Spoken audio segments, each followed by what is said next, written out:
ये है तो तुम दोनों खा लो ना जाकर। नहीं, भूख तो लगी है, पर आपके साथ ही खाना खाएंगे हम। अच्छा, बस 2 मिनट रुको, फिर ये वाली क्यारी की गुड़ाई कर दूं, फिर आता हूँ। है ठीक है बाबा, जल्दी करो वरना खाना ठंडा हो जाएगा। काव्या की बात सुनकर हरिया मुस्कुरा दिया और अपना काम खत्म करने में लग गया।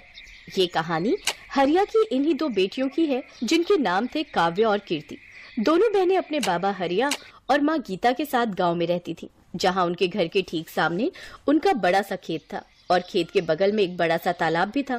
फिर उस दिन घर जाते हुए, बाबा ये खेत तो हमारे काम का है, लेकिन ये तालाब हमारे किसी काम का नहीं है, आप इसे बेच क्यों नहीं देते? हाँ, और इसे बेचकर जो पैसे मिलेंगे उससे हम बढ़िया बढ़िया चीजें खरीदेंगे। ऐसा कभी मत करना मेरी बच्चियों, ये तालाब तुम्हारे दादाजी की आखिरी निशानी है। पता है, कई साल लगाकर उन्होंने बड़ी मेहनत से इसे खोदा था। क्या सच में अकेले ही उन्होंने इतना बड़ा तालाब खोद दिया? बातें करते हुए हरिया और उसकी दोनों बेटियां अब घर आ चुके थे। हरिया की पत्नी गीता ने उन सब के लिए खाना लगा दिया और सभी एक साथ खाना खाने बैठ गए। फिर खाना खाते हुए, बाबा आगे बताओ ना फिर क्या हुआ? अच्छा, तो तुम दोनों पूरी कहानी सुनना चाहती हो? हाँ बाबा, बताओ ना। तो फिर सुनो। एक बार की बात है, हमारे गांव में कई साल पहले भयंकर सूखा पड़ा। बड़ी मुसीबत की घड़ी थी वो, पर उस घड़ी में भी तुम्हारे दादाजी ने हार नहीं मानी। उस साल बारिश नहीं हुई थी तो किसी के पास कुछ करने के लिए था ही नहीं। फिर क्या हुआ बाबा? फिर उन्होंने सोचा कि अगली बार कभी ऐसी स्थिति बने तो हमें उसके लिए पहले ही तैयार रहना चाहिए। तो उन्होंने उठाया फावड़ा और अपने ही खेत में उसे चलाना शुरू कर दिया। सूखे खेत में बाबा? हाँ, सूखे खेत में। फिर वो फावड़ा चलाते गए। गांव वालों को लगा कि वो पागल हो गए हैं, लेकिन ऐसा नहीं था। कई महीनों तक वो अकेले ही उस खेत को खोदते रहे और फिर धीरे धीरे उसने एक बड़े से गड्ढे का रूप ले लिया, यानी वो तालाब बन गया। फिर उसमें से पानी निकला बाबा? ऐसे थोड़े ही निकल आता है पानी।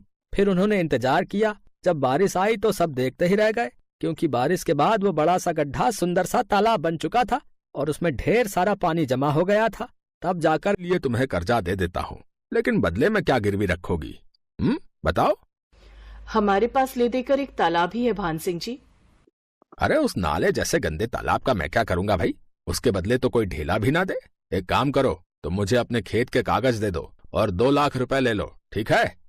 कीर्ति अपना खेत गिरवी नहीं रखना चाहती थी, क्योंकि ले देकर उनकी कमाई का एक वही जरिया था।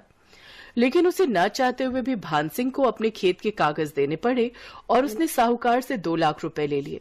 माँ तुम चिंता मत करो, देखना बाबा का इलाज अच्छे से हो जाएगा, वो पहले की तरह एकदम ठीक हो जाएंगे। हाँ भगवान करे ऐसा ही हो। थोड़ी देर बाद पूरा परिवार बस में बैठकर शहर के लिए निकल पड़ा। वो लोग शहर के एक बड़े अस्पताल में पहुंचे, जहां उन्हें पता चला कि हरिया की किडनी खराब है और इलाज में 4 लाख रुपए लगेंगे। अब गीता और दोनों बहनें चिंता में आ गई। उन्हें फिक्र सता रही थी कि बाकी पैसों का इंतजाम कैसे होगा। तभी कीर्ति तू एक काम कर, तू काव्या को लेकर गाँव जा। वहाँ छोटे वाले कमरे में एक पुराना संदूक है, उसमें मेरे चांदी के कुछ गहने हैं, जल्दी से वो सब लेकर आ जा। पर माँ उनसे क्या होगा, हमें पूरे 2 लाख रुपए और चाहिए। अरे कुछ तो होगा, बाकी का भी देख लेंगे। गीता की बात मानकर दोनों बहनें वापस गांव चली आईं और घर पहुंचते ही उन्होंने उस संदूक को खोला। ये पहली बार था जब उन्होंने उस संदूक को खोला था। उस संदूक को खोलते ही सबसे पहले ढेर सारी धूल निकली। फिर एक लाल रंग की कपड़े की पोटली थी जिसमें गीता के कुछ गहने रखे थे। हे भगवान, मेरी माँ की शादी की निशानी भी अब हमें बेचनी पड़ रही है, हमारी मदद करो भगवान। कीर्ति की आंखों में आंसू थे। तभी काव्या की नजर संदूक की तली पर पड़ी जो कुछ उठी हुई सी थी। उसने वहां से लकड़ी का वो हिस्सा हटाया तो वहां उसे एक छोटी सी डिबिया नजर आई। दीदी ये क्या है और इसे इतना छुपाकर क्यों रखा है? पता नहीं, रुक मैं इसे खोलकर देखती हूँ। जैसे कीर्ति ने वो डिबिया खोली, उसमें एक बड़ी सी चाबी और एक चिट्ठी थी। कीर्ति ने वो चिट्ठी खोली जो असल में उसके दादा ने अपने बेटे हरिया के लिए खर्च कर दी, लेकिन ये ठीक बात नहीं है। आगे तेरी संतानों को भी पैसों की जरूरत पड़ेगी। एक राज छिपा कर रखा मैंने तुझसे, ताकि तू या तेरी संतानें सही वक्त आने पर उसका इस्तेमाल कर सके। तालाब की खुदाई करते वक्त मुझे कुछ मिला था। ये चाबी तेरी सारी समस्याएं खत्म कर देगी। बस याद रखना कि ये चाबी असल में मेरे दिल की है। दीदी क्या दादाजी ने पैसे या गहने छुपा कर रखे होंगे कहीं? हाँ काव्या, लगता तो ऐसा ही है। तू सोचना, जरूर दादाजी के पास कुछ ऐसा था जिसकी मदद से वो खुद का इलाज करा सकते थे, लेकिन उन्होंने वो हमारे बाबा और हमारे लिए छोड़ दिया और अपने प्राणों का बलिदान कर दिया। पर सवाल ये है कि क्या बाबा को इस बारे में कुछ पता नहीं चला? कैसे पता चलता? कितना छुपा कर तो रखी थी ये डिबिया दादाजी ने। वो तो पता नहीं कैसे मेरी नजर पड़ गई इस पर। लेकिन दीदी, ये चिट्ठी के आखिर में किस तरह की पहेली है? अब हम दादाजी का दिल निकाल कर कहाँ से लाएं? बुद्धू वो किसी तरफ इशारा कर रहे हैं। उन्होंने कहा कि ये चाबी मेरे दिल की है। इसका मतलब कोई ऐसी चीज जो उनके दिल के सबसे करीब थी। उनके दिल के सबसे करीब तो बाबा हैं, पर बाबा में चाबी थोड़ी ही लगेगी। कुछ और सोच। अगले दिन कीर्ति ने उनमें से कुछ सिक्कों को सुनार को बेच दिया और उसके बदले में ढेर सारे रुपए ले लिए। उसने हरिया का पूरा इलाज कराया और साहूकार का भी कर्जा उतार दिया। फिर एक दिन घर में, बेटा तुमने बताया नहीं कि तुम्हारे पास इतना पैसा आया कहाँ से? कीर्ति ने हरिया को उसके पिताजी की चिट्ठी पकड़ा दी और काव्या ने उसे सारी कहानी बताई। बेटा, बाकी बचे हुए सिक्कों का हम क्या करेंगे? माँ, उन्हें बेचकर हम इस तालाब को और बड़ा और सुंदर बनाएंगे, जिसमें प्यारी प्यारी मछलियां होंगी और बगल में बगीचा बनाकर लोगों के बैठने का इंतजाम करेंगे। साथ ही साफ पानी के लिए प्याऊ भी लगाएंगे, ताकि हर बार जब भी कोई यहाँ आए तालाब के किनारे बैठकर ठंडा और मीठा पानी पिए और दादाजी के दिल को सुकून मिले।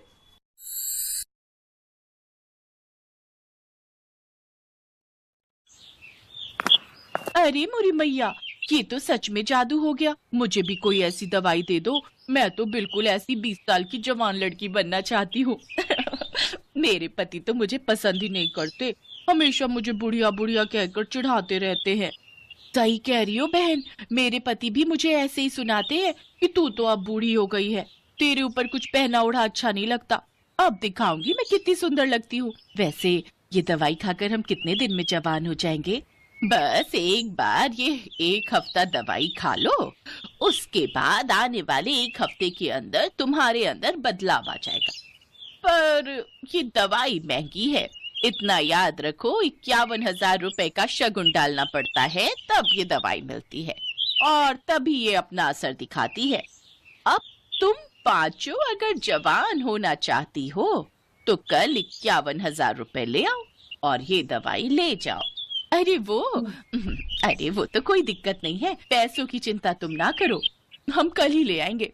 पर मेरी तो अब बहन की लड़की की शादी है, मैं सोच रही हूँ कल से दवाई शुरू कर दूं। हाँ, आप कल से ही दवाई शुरू कर दो, तभी आप मेरी तरह सुंदर बन पाओगे। ठीक है, तो फिर हम सब कल पैसे लेकर आ जाएंगे, तुम हमें दवाई दे देना। मोहनपुर गांव की सारी अमीर बड़े घर की औरतें बंटी और बबली के झांसे में आ जाती हैं और उनसे दवाई खरीद लेती हैं।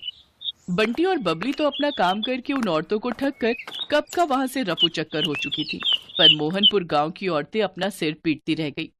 उनके घर में सभी उन्हें डांटने लगे। अरे तुम पागल हो क्या? तुम्हारी उम्र हो गई, बाल पक गए, पर अक्ल अभी भी बच्चों वाली है। ऐसे भला दवाई लेकर कोई इतना जवान हो जाए कि 20 साल की लड़की बन जाए? तुम्हें क्या हो गया था? बताओ, फालतू के पैसे खराब हो गए और वो औरतें तुम्हें ठग कर चली गई।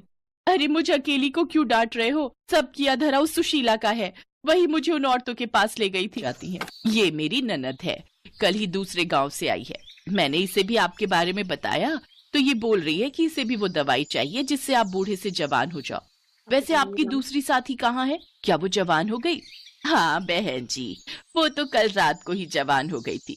अरे सुमित्रा, जरा सामने आ जल्दी से, इन्हें अपना जादू दिखा।